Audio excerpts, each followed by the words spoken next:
नमस्ते दोस्तों, स्वागत है आपका मूवी मिनट में। आज हम सुपरस्टार उन्नी मुकुंदन सर की ब्लॉकबस्टर फिल्म मार्को की कहानी को विस्तार से समझाएंगे। यह एक एक्शन से भरपूर थ्रिलर फिल्म है जो सस्पेंस से भरी हुई है। तो चलिए शुरू करते हैं। मार्को फिल्म की कहानी एक गहरे और भावनात्मक बदले की गाथा है, जिसमें विश्वासघात, हिंसा और परिवार की कीमत पर न्याय की तलाश को दिखाया गया है। विक्टर, जो जन्म से ही नेत्रहीन है, अपने प्रिय मित्र वसीम की निर्मम हत्या का चश्मदीद गवाह बन जाता है। भले ही वह देख नहीं सकता, लेकिन वह अपनी तेज संवेदनाओं के चलते हत्यारे की पहचान कर लेता है। विक्टर को हत्यारे के परफ्यूम की अनूठी महक और उस डिफेंडर कार से पहचान होती है जिसका इस्तेमाल अपराध के लिए किया गया था।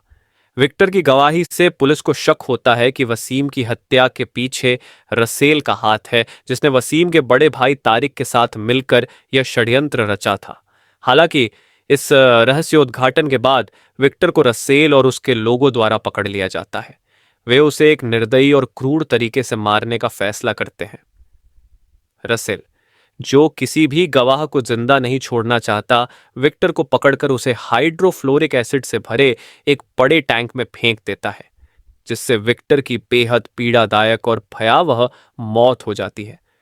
इस भयावह घटना की खबर जब विक्टर के बड़े भाई जॉर्ज पीटर को मिलती है, तो वह बुरी तरह टूट जाता है।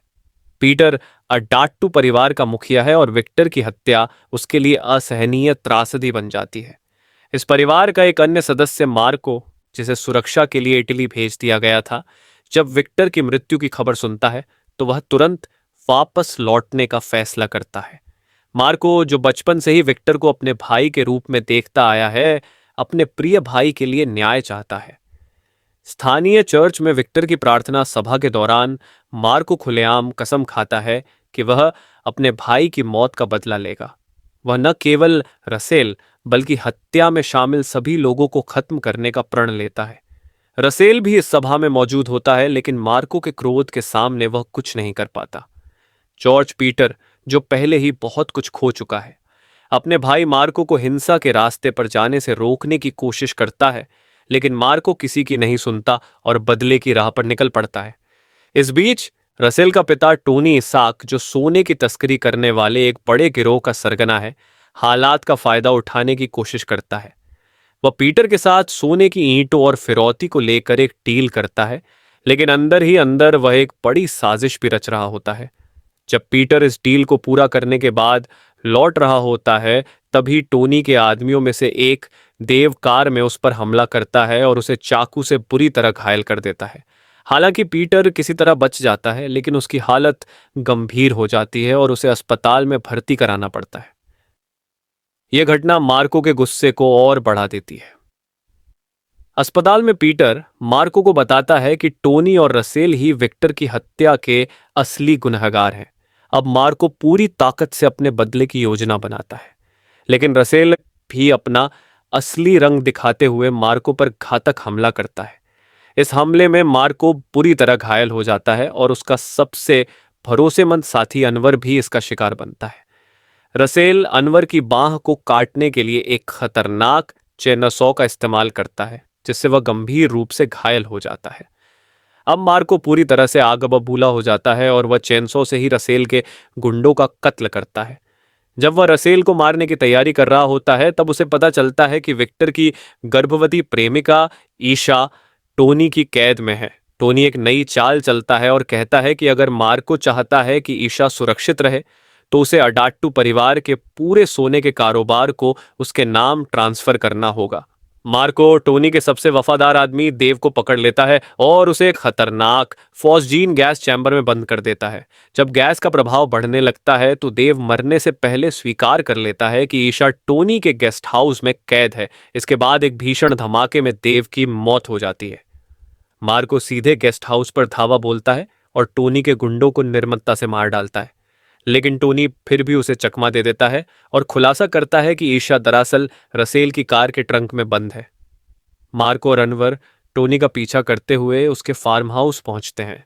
यहाँ टोनी अपने असली स्वभाव को उजागर करता है और यह दिखाने की कोशिश करता है कि वह उभयलिंगी, बाइसेक्सुअल है। वह मार्को और अनवर को बहकाने की कोशिश करता है, लेकिन मार्को बिना कोई समय गंवाए अपनी तलवार से उसका हाथ काट देता है और इसे एक बिजनेस डील के दस्तावेजों में छिपाकर रसेल के पास भेज देता है। अंत में मार्को टोनी की कुर्सी में एक विस्फोटक ट्रिगर लगा देता है, जो तभी फटेगा जब टोनी अपनी कुर्सी से उठेगा। जैसे ही टोनी को हवा में उठाया जाता है, विस्फोट हो जाता है और वह गंभीर रूप से घायल हो जाता है। बाहर खड़ा रसेल यह सब देखता है, लेकिन कुछ भी नहीं कर पाता। अब रसेल अपने बड़े भाई साइरस, जो एक निर्दयी कसाई है, से मदद मांगता है। वे मिलकर अडाट्टू हवेली पर हमला करते हैं, ठीक उसी समय जब ईशा का प्रसव हो रहा होता है। दोनों भाई मिलकर पूरे परिवार का खात्मा कर देते हैं, जिसमें बच्चे, मार्को की मंगेतर और ईशा भी शामिल होते हैं। वे नवजात शिशु को अगवा कर लेते हैं और चले जाते हैं। गंभीर रूप से घायल मार्को और पीटर अपनी पूरी तरह से नष्ट हो चुकी विरासत के बीच अकेले रह जाते हैं। पीटर अपने अंतिम क्षणों में मार्को को अपने पूरे परिवार के बदले की जिम्मेदारी सौंपता है। अब मार्को एक नया और भयावह रूप अपनाता है और साइरस तथा रसेल को उनके फैक्ट्री में जाकर ललकारता है। वह दोनों के गुंडों का सफाया करता है और फिर रसेल का दिल निकालकर उसे मार डालता है। साइरस, जो बच्चे को एसिड के टैंक में फेंकने की धमकी दे रहा होता है, मार्को द्वारा बेरहमी से मार दिया जाता है। इस तरह मार्को अपने बदले की आग को शांत करता है और बच्चे को बचाकर फैक्ट्री से बाहर निकलता है। लेकिन वह अपने परिवार को खोने के दर्द से कभी उबर नहीं पाता। अंत में वह विक्टर के बेटे के साथ कुछ समय बिताता है, जब तक कि अचानक कई गाड़ियों का काफिला आता है और बच्चे को अपने साथ ले जाता है। स्क्रीन काले रंग में बदल जाती है, इस संकेत के साथ कि कहानी यहीं खत्म नहीं हुई है। तो कैसी लगी आपको हमारी आज की वीडियो? हमें कमेंट्स में ज़रूर बताएं और हमारी वीडियो को लाइक और चैनल को सब्सक्राइब करना न भूलें। धन्यवाद और अलविदा। हमारे साथ जुड़े रहने के लिए आपका शुक्रिया।